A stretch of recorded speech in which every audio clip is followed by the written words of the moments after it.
কাজ করো নয়তো পথ ছাড়ো, মন্ত্রী আমলাদের কড়া বার্তা অভিষেক বন্দ্যোপাধ্যায়ের। ঘনিষ্ঠ মহলে বার্তা দেন অভিষেক। বিধানসভা ভোটের লক্ষ্যেই কি এই বার্তা অভিষেকের? আরো বিস্তারিত জানবো, বিশেষ প্রতিনিধি দেবজ্যোতি ঘোষ রয়েছেন ফোন লাইনে।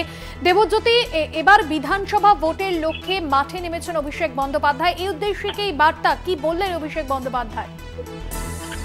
দেখো ভাস্বতী, অভিষেক বন্দ্যোপাধ্যায় জনজোয়ার যে কর্মসূচি করেছিলেন সেখানে সাধারণ মানুষের বেশ কিছু দাবির কথা তিনি শুনেছিলেন এবং সেই মতোই তিনি সরকারকেও সেই তথ্য জানিয়েছিলেন।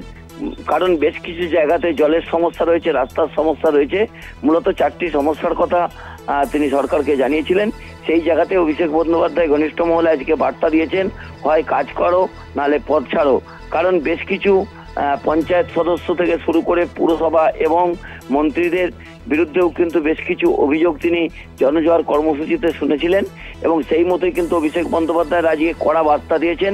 কারণ 2026-এর বিধানসভা নির্বাচন, সেই বিধানসভা নির্বাচনের আগে এই বার্তা কিন্তু অত্যন্ত রাজনৈতিকভাবে তাৎপর্যপূর্ণ। কারণ এখন থেকেই সতর্ক না হলে কিন্তু দল বিপদে পড়তে পারে। সেই জায়গাতেই অভিষেক বন্দ্যোপাধ্যায় ঘনিষ্ঠ মহলে এই বার্তা দিয়েছেন, যা অত্যন্ত রাজনৈতিকভাবে গুরুত্বপূর্ণ।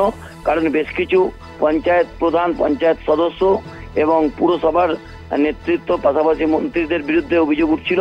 কারণ বেশ কিছু কাজকর্ম এখনো পর্যন্ত রাজ্যে বাকি রয়েছে। মমতা বন্দ্যোপাধ্যায় যথেষ্ট ডেভেলপমেন্টের কাজ করেছেন এবং সেই কাজগুলো কিন্তু এইসব জনপ্রতিনিধিদের জন্যই কিন্তু কাজগুলি আটকে রয়েছে। সেই জায়গাতে অভিষেক বন্দ্যোপাধ্যায় আলোকপাত করেছেন এবং সেই বার্তায় কিন্তু ঘনিষ্ঠ মহলে দিয়েছেন। ভাস্বতী, একদমই ধন্যবাদ দেবজ্যোতি।